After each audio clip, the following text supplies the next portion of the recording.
മുല്ലപ്പൂം പല്ലിലോ മുക്കൂറ്റിക്കവിളിലോ അല്ലിമലർമിഴിയിലോ ഞാൻ മയങ്ങിയില്ല. ഇല്ല ദൈവമേ, പാട്ട് കൊണ്ടൊന്നും വീണ ലക്ഷണമില്ലെന്ന് തോന്നുന്നു. സിനിമാ നടന്മാരെ എടുത്ത് കഴിഞ്ഞാൽ അവള് വീഴും, ഉറപ്പാണ്. എൻ്റെ സുന്ദരി, എന്നെ ഒന്ന് നോക്കൂ, എൻ്റെ മുഖമൊന്ന് ശ്രദ്ധിക്കൂ. നിനക്ക് വേണ്ടി ഞാൻ കാത്തു നിൽക്കുകയാണ്. നിനക്ക് വേണ്ടി മാത്രമാണ് ഞാൻ കാത്തു നിൽക്കുന്നത്. രക്ഷയില്ല. ഓ, ഓരോരുത്തർ കൂടിക്കൊണ്ടിരിക്കുകയാണല്ലോ. അതും പോയി, കോമ്പറ്റീഷനായി. സൂപ്പർ സ്റ്റാറിനെ തന്നെ എടുത്ത് കളയാം.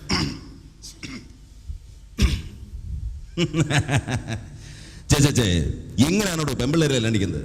ഞാൻ വിചാരിച്ചു നീ അതിലൊക്കെ വല്ല മാസ്റ്ററുമായിരിക്കുന്നു.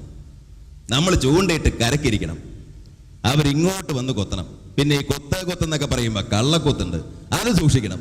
ശരിയായിട്ട് കൊത്തിയെന്ന് കണ്ടാൽ സാധനം നമ്മുടെ കസ്റ്റഡിയിൽ. അല്ലാതെ വെള്ളവും വയലിൽ കിടന്ന ഇവളുമാരൊക്കെ വളവളവളാന്ന് വരാല് പോണാര് പോവും. മനസ്സിലായില്ലേ? മമ്മൂട്ടി ചീറ്റി. മമ്മൂട്ടി ചീറ്റിയ സ്ഥിതിക്ക് ഇനിയിപ്പോ ഇതിലവള് വീണിരിക്കും, ഉറപ്പല്ലേ? പിന്നെ ഇത് നിസ്സാരക്കാരനൊന്നും അല്ലല്ല. ഇപ്പോഴും ഇങ്ങനെ പെൺപിള്ളേരൊക്കെ നടക്കുന്ന ആളാ. ഞാൻ ശരിയായിക്കോളാം.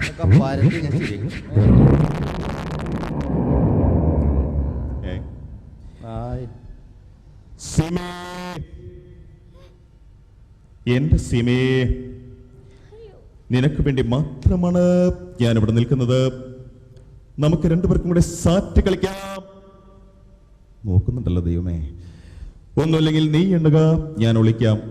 അല്ലെങ്കിൽ ഞാൻ എണ്ണാം, നീ ഒളിക്ക്. 1 2 3 4 5 ഒളിച്ചു. എന്താടാ കാണുന്നത് ഇവിടെ കിടന്ന്? ഇതെന്താണ് വളക്കാൻ നോക്കണം? നീ കിടന്ന് ഇവിടെ ഒന്നും ഏരിയയിൽ വളയൊന്നുമില്ല. മനസ്സിലായില്ല. മനസ്സിലായില്ല. ഓ, അത് ശരി. നീയാണല്ലേ പെമ്പിള്ളേരെയൊക്കെ വളയ്ക്കുന്ന അലവലാതി ഷാജി. അവന്റെ അപ്പൻ ഞാൻ സാജു. വീട്ടിൽ പോടാ. മിമിക്രിക്കാര് കുറെ ഇറങ്ങിയിട്ടുണ്ട്, കുറെ പെമ്പിള്ളേരെ വളയ്ക്കാൻ വേണ്ടി. മുമ്പാർക്ക് പെമ്പിള്ളേരെ വളയ്ക്കാന്നുള്ള ഒറ്റ ലക്ഷ്യം മാത്രം. വൃത്തിയായിട്ടവൻ പോ, വണ്ടിയിൽ കയറുന്നില്ല 2 മണിക്കൂർ.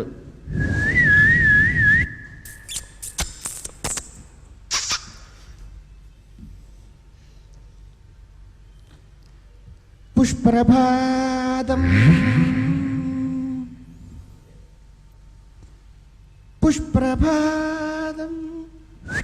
ഞാനാ അഞ്ജനക്കല്ലു ഞാൻ നിരത്തി പെറുക്കി. Hello, hi. കുറെ ശല്യങ്ങൾ ഇവിടെ ഉണ്ട്. നമ്മളാ ഡീസൻ്റ്, നമ്മൾ നല്ല ഡീസൻ്റ്. വളഞ്ഞോ ഈശോയെ, കണി മോശമില്ല. ഏത് റൂം എടുക്കണം? എന്തി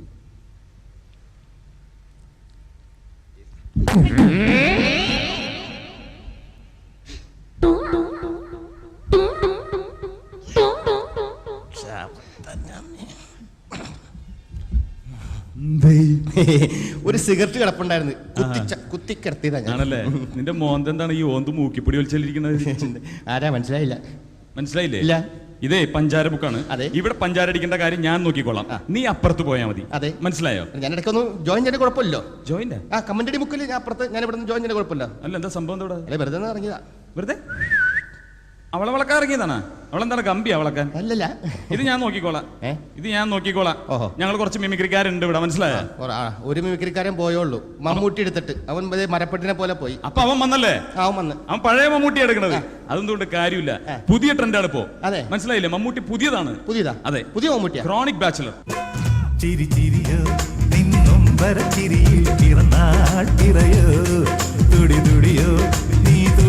തുടുക്കുന്ന തിരുവാതിരയോ പെണ്ണിൻ എന്റെ മുത്താരം മുത്തായ മലത്താറ്റയോ.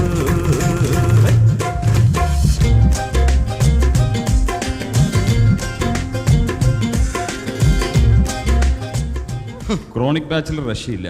അതും അല്ല, ഒരു ചാൻസ് കൊടുത്തരും, ഒരു ചാൻസ് കൊടുത്തരും. എടുത്തോ വളയ്ക്കാൻ നോക്കാം. ഒരാളെ ഞാൻ അനുകരിച്ചേ, ഇവളെ ഞാൻ വീഴ്ത്തി തന്നിരിക്കും. വീഴ്ത്ത് കഥ, തിരക്കഥ, സംഭാഷണം. ആരാണ്? ബാലേന്ദ്ര മേനോൻ. നോക്കിക്കോ.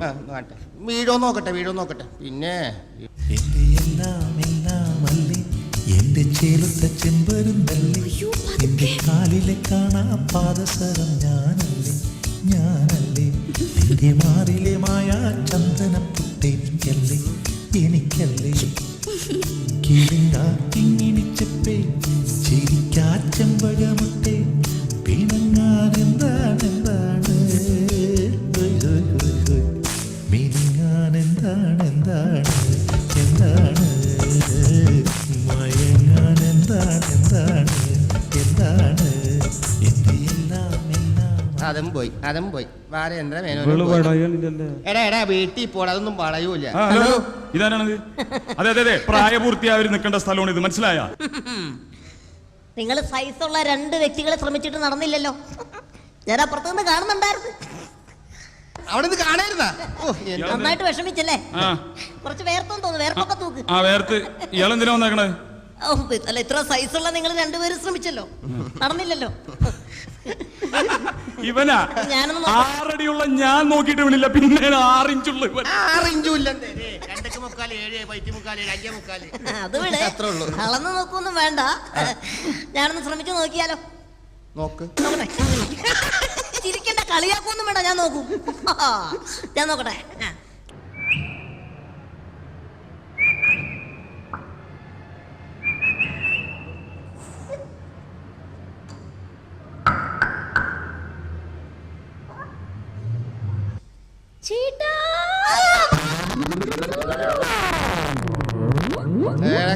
കാണ് ദിൽവാലിയ ദുൽഹാനിയ ലേ ജായെങ്ക. മണ്ണും ചാരിനവൻ പെണ്ണിനെ കൊണ്ടുപോയി. കണ്ട് പഠിക്ക് വാ.